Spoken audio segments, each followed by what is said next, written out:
guys, it's Natalia and welcome back to Unfiltered Fashion Talks. It has been a literal year since I last recorded for the podcast, and that was really unintentional of me to do. I didn't decide to just stop the podcast because I didn't want to do it anymore. I just really overwhelmed myself last year with work and didn't know how to balance it all, so I ended up having to, cut corners and cut some things out. And unfortunately, the podcast was one of those because I don't really make money off the podcast. It's really just something I enjoy doing and I love sharing with you guys. But obviously I had to count the costs of everything and that was the first to go. But I really want to bring it back this year. Obviously, if you're watching this right now, you would have noticed that I re-uploaded all of my podcast videos to my main channel and I deleted the Unfiltered Fashion Talks channel. Part of me, when I first started Unfiltered Fashion Talks, really wanted to have it separate so that people would see it and not particularly associate it with me, and part of me wanted to just see how much it could grow without me putting myself behind it, if that made sense, and kind of just on a standalone. But also I realized that I just need to stop trying to do that and use myself as an advantage and just put it on my normal channel. I don't think it's that deep. Part of me also just didn't want it to look like it was out of order, out of date, whatever. And again, I just need to remember it's not that deep. It really isn't. So I've transferred everything over to my main channel now, and this is where my podcast is going to live. I think also because the podcast is centered around fashion, it's in the name, but part of me also wants to make it a bit more personal, and I do think it has been personal in a lot of ways. But I feel it's best to make it personal if it lives on my main channel for whatever reason. So all that to say is that Unfiltered Fashion Talks is back. I don't know how consistent I can really be with it. I do still want it to just be a for fun thing for me. And I don't want to put too much pressure on it because I do think when I force myself to post weekly, sometimes the episodes aren't as good as I want them to be because I'm just forcing content out of myself versus recording when I have something to say or when I really have a great idea or a great guest or whatever. I do want to bring guests back at some point, but I just don't want to do a studio. I did it for a couple of episodes at the beginning of last year and it was really nice to film in a studio. I'm not gonna lie, I absolutely loved it, but obviously it is an extra expense that I just can't really justify right now. So I'm going to try to figure out a way to have guests here at my place somehow. I don't have an extra mic, so I'm going to need that and just need to figure out a good setup. But I think that might be the route eventually. But for now, you get a little solo episode from me. And since I haven't recorded since last year, we've got quite a lot to actually update on. So where do I even begin? Obviously, if you're watching this, it's on my main channel, so you probably watch my vlogs and you've been updated with everything I've been doing, but I feel like I haven't given a full deep dive of what my past year has really looked like. So the last time I really spoke on the podcast was probably around January or early February of last year. I think that's when I recorded all my episodes. I think I posted them later, but I think I recorded around that time.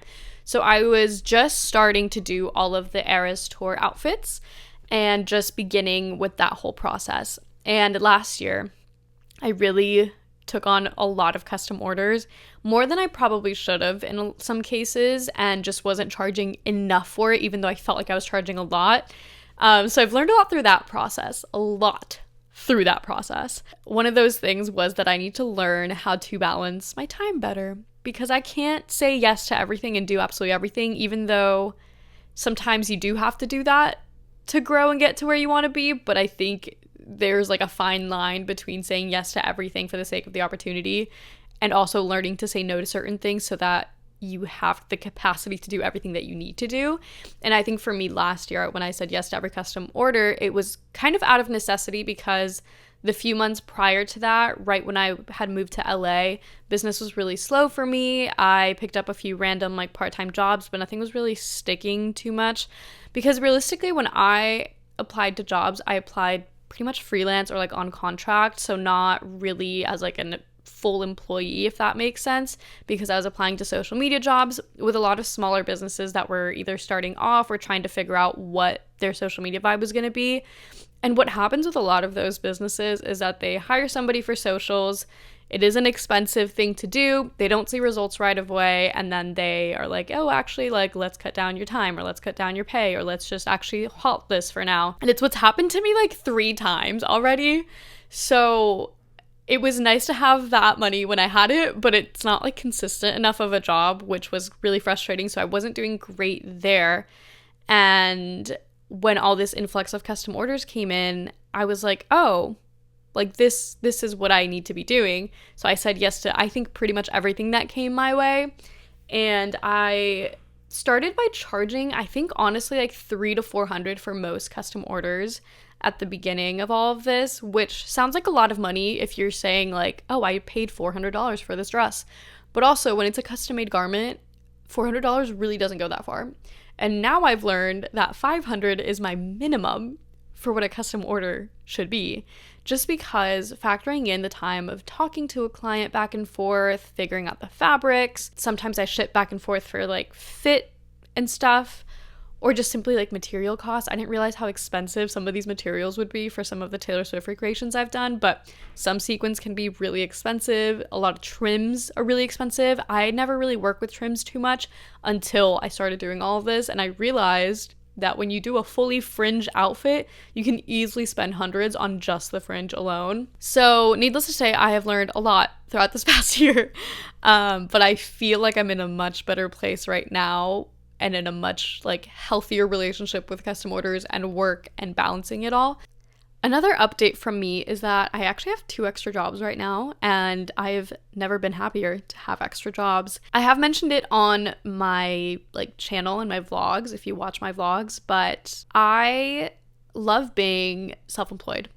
Love having my own business, but I do think being in a creative business, it's really hard to kind of solely rely on that for income, if that makes sense. I feel like my creativity just like plummets because I have to rely on it for income, and I get really stressed about it, and I hate just having to pump out clothing when that's not really what I want to be doing. Like, yes, I want to make clothing, but I want to do it in a purposeful way and not just to make money, even though obviously I do want it to make money, but I don't want that to be like the sole purpose of me making clothing.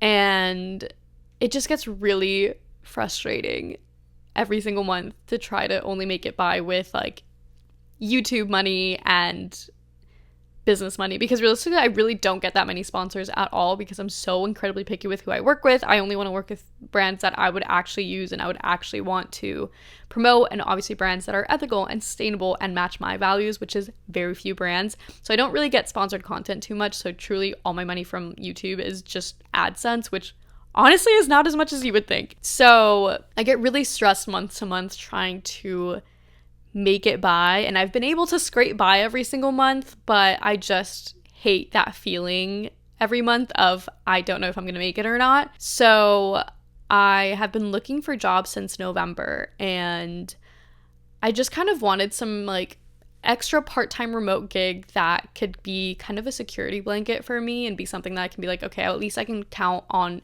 X amount of money per month, because realistically, though I do have an average amount that I make with my business and with YouTube and whatever, it can vary so much, and that's the stressful bit for me. So I kind of wanted something that would be like a nice cushion that I can lean on and just be like, well, I know at least I'm getting this much every month. So the first job that I got actually kind of just came to me. I didn't really ask for it, which is really funny, but I have been like collaborating with Teleport since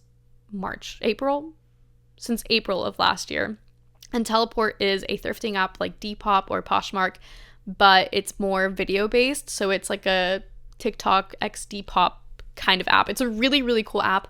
And Danielle, who's the CEO of it, was a sponsor of my fashion show that I hosted in LA in April of last year. And she was also on the panel that I hosted for that same event. And we've just kept in contact ever since. And then she reached out to me in October saying that she was planning an event in LA in November. And she is not based in LA, and neither is like the other team member that she has for Teleport. So she asked me if I could help out with it since I am LA based. And I was like, yeah, absolutely. Like, I'm happy to help. So I helped out with their like launch event here in LA, which was so much fun. And I had mentioned to Danielle, I was like, hey, I am actually looking for other jobs, whatever. I just like to be transparent with people about how my life really is. I don't like to pretend that I'm doing like fantastic at all times. And I say this with caution because I am doing really well. And if I was making the amount that I make anywhere else in the US that was not like LA or New York or Miami or like a big city, I would be so well off. Like I would be so good. But because I do live by myself in LA, that's why it's so expensive for me. And though I could make it by with what I make and how I've been doing the past few months, I just prefer to have something extra so that I can also just enjoy my life and go do other things and be able to like go out to eat and go on trips and do the fun things that I also want to do. So I want to preface that because I feel so weird sometimes being like, oh, like I am not making enough, but like I am. Just like LA is very expensive and I would like the extra income, if that makes sense. Anyway, I was telling this to Danielle because again, I just like to be honest about kind of where I'm at with things. And she, a few weeks later, messaged me and she was like, hey, we actually are thinking of hiring a community manager for Teleport. We'd love to give you the role. Like, we loved you at the event and I feel like you would be a really great fit for this. And I was like, yeah, absolutely, count me in. So I've been working as an official community manager for Teleport since December, which has been so much fun. Basically, Teleport has ambassadors that they work with every single month to post videos and kind of promote Teleport. So I am kind of just the person that they kind of go to for everything that they need. So I check in with them about their videos, I check in about analytics, I track all the data, and I'm basically just a spreadsheet girly, which is my favorite thing ever. So it's been really, really fun and really cool to also kind of work with a startup and see the back end of it because Teleport is so small. It quite literally is Danielle, and then we have a growth manager, and then we have me. So that's literally it. And of course they have, you know, their engineers and people that are developing the app, but they aren't like full-time with Teleport. So like full-time people is just us three, which is just like so cool to see that something so like big. Like, I just feel like an app is so big to me. I don't know why. Can be run by just like very few people and can be so small, yet so good and so cool. So anyway, I've been working with them since December, which has been really fun, and they are trying to host events in LA a lot more frequently. So every time that they host an event, obviously I help out a lot more with that since I'm their LA kind of like base. So that's been really fun. And then I've been looking for an extra job on top of that because this particular job isn't actually full-time. It's kind of part-time, but even less than part-time, just because there really isn't too much to be doing every single day. So I've been looking for an extra one to just kind of add to it. And I applied to, I kid you not, 70 jobs probably on like Indeed and LinkedIn and through just like emailing people, whatever. And the way like basically nobody got back to me was so frustrating. It was like 3 months of me just applying to so many jobs and I was so defeated. And then Danielle, who is the CEO of Teleport, actually had been sending me a bunch of job listings that she kept seeing. And she sent me one that she found on Twitter from a mutual friend of hers. And it was to help kind of edit and do social media for a podcast. So I applied to that one because I was like, well, I've had a podcast. I've done socials for it. I know how that works. I have a good social background and a lot to show for it. So I was like, maybe this will actually work for me. And lucky enough, they actually did like me, had a few interviews with them, and I got hired. So I'm really excited to start that. I actually am starting next week, so I haven't officially started. But by the time you see this, I would have been probably a couple months in because I think I'm recording this on February 8th right now, and I'm sure this podcast might actually literally go up in May because I'm backlogging like all of my old ones, and I'm posting I think 3 old ones a week, but I have like 40 episodes. So I think by the time I'm done uploading every single like UFT episode, it's gonna be May. This might be like a blast from the past by the time I see this, but anyway, I'm really excited about that too. And again, I just feel like the older I get, the more I crave stability, which is something I never thought I would say because I am somebody who ups and moves all the time and I like to be everywhere and nowhere and just like, I don't know, I feel like I move around a lot and I've never been one to be super stable, but I do think that the older I get, the more stability I want. And I think financially, especially because I am 24 now, and in the US, by the time you hit 26, you can't be on your parents' healthcare anymore and you have to do it for yourself. that's a big one that I am constantly thinking of, because it really gives me like under 2 years at this point to kind of get my shit together so that I can then be able to afford my own healthcare, which is going to be a whole other thing, because obviously even though I'm working for people, I'm still kind of like a contractor for people, so I'm not under any sort of benefits or anything. Like, I'm gonna have to figure that out for myself, which is fine, but it's just like an extra stressor. So I think, again, the older I get, the more I have to think about these things, the more I'm like, you know what, maybe a little stability here and there wouldn't hurt. And it's so funny because I was talking about this to a friend the other day, and I was like, I love traveling. I've always thought I would live in Europe for a little bit when I was older, because I have my dual citizenship, so I really could just up and move.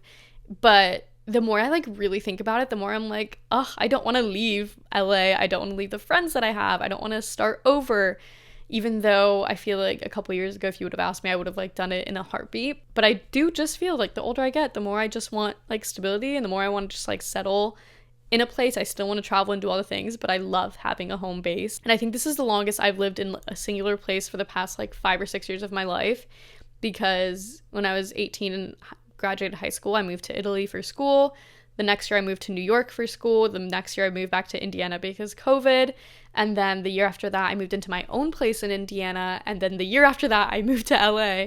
And now I've been in this apartment for 2 years by the time you see this, if it's May, which is crazy. And again, the longest I've been in one single place in so long. So I don't know, I think I'm just starting to feel very at home here, and I don't want to move around, which is just crazy because I never thought I would say that. But here we are, you know, things do change, apparently. I also think it is crazy for me to be so like open about having a job and extra jobs, because I think for the longest time I also held back from it because I felt like I was a failure to my own business and everything that I've been working for if I got another job.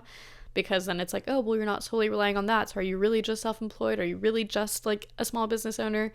And for whatever reason, I just like didn't want people to view me that way. And I think in a lot of ways it's like internal, but I also think that because I've always taken kind of a non-traditional route with a lot of things, and I, you know, decided to study fashion design, which a lot of people look down on me for just because it's non-traditional. That was kind of a starting point. And then when I graduated college, I decided to start my own business instead of like working for someone, which also was very situational. But again, lots of people looked down on me for that, and just everybody questioned my path for a really long time because, again, non-traditional, like, you don't know how it's gonna go, it's not guaranteed success, blah, blah, blah. And throughout the years, I feel like I have finally reached like a level of success, and people finally view me as successful, being able to live in LA by myself, running my own business, that now if I like got a job, I felt like people would look down on me and be like, see, like, I knew you wouldn't make it, like, you needed an extra job, like, you can't just get by on what you're doing. And I feel like that held me back for so long, because again, I just want to be viewed as successful, which again is so internal. I don't think it's that deep. But I've always been an overachiever, and I've always kind of wanted people to see me as successful, because I just feel like as a woman in arts, you just are never viewed in the same way. And I think because I grew up around so many people that went into STEM majors or engineers or whatever, I always felt like I had to work twice as hard to get the same recognition that they want. And even though the recognition from the people that I'm thinking of doesn't really matter as much as the recognition from, say, like my parents, my family, my friends that I've always had from them, I don't know why I've always felt in the back of my head like I need to prove myself to all these people that don't really matter. But I feel like that was honestly what held me back for so long on wanting to like share my updates on kind of getting a job or looking for a job or whatever. But I've decided that it's not that deep. It doesn't matter. I am successful because success is whatever you want to make of it, not what other people tell you it is. And at the end of the day, I'm living my best life. I love my life. I love LA. I love the extra jobs that I have. I love the people I get to work with. I love all the experiences I'm having. I love all that I'm learning from it. I love being needed in a job. I love being purposeful to somebody else, not just myself. And it's actually been a really great just learning experience overall. And I think it is also helpful to my like weird anxieties about having to prove myself to people.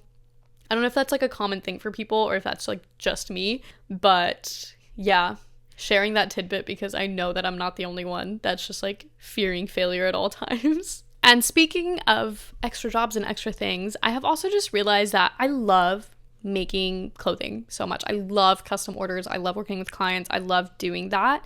and I don't want to ever have to take away from that. So I want to keep doing it. I want to keep doing custom pieces, and I think I'm going to lean into releasing more digital patterns and doing a lot more tutorials and stuff like that, because realistically that generates so much more money than custom orders ever will, because I'd have to charge so much for custom orders and like the time it takes me for it to even be equivalent to how much I could make off like a digital pattern or tutorials or whatever. And I just like don't want to overcharge for custom orders. Obviously I'm charging a lot for them already, just having a minimum of 500, just because that is a lot of money to an average person, but I don't want it to be so excessive that it becomes incredibly inaccessible. So I think the only way for me to fight that is to obviously make money elsewhere and kind of do it as, yes, my main gig, but also in a more like fun way, rather than like this is what I rely on for income only. So I've decided that digital patterns is going to be kind of my route, and I'm going to try to focus in on that, because I also think a lot of sustainability is teaching you how to make clothing and being able to understand the value of clothing, what it takes to make it, and even just learning to fix things yourself and hem them and alter them or whatever, I think is a huge part of it all. And it's a part that I feel like I haven't tapped into enough in the past like year, because I did for a hot minute make a lot of like fashion design 101 series tutorials and stuff, and they did really well, and I just got really tired of making them because it takes so much effort. So I need to get back into it, because those did really well. You guys really liked them. And it's just like really good, useful information. And I want to bring value for you guys. So I think that's something I want to tap into a little bit more this year. So be on the lookout for that, because I get really nervous about it. But yeah, that's also kind of like a different route I never thought I would take, because I avoided doing digital patterns for the longest time, like years, honestly. People would ask me about it and I'd be like, you know what, no, like these are my designs, like I don't want to basically give like the blueprint to them away.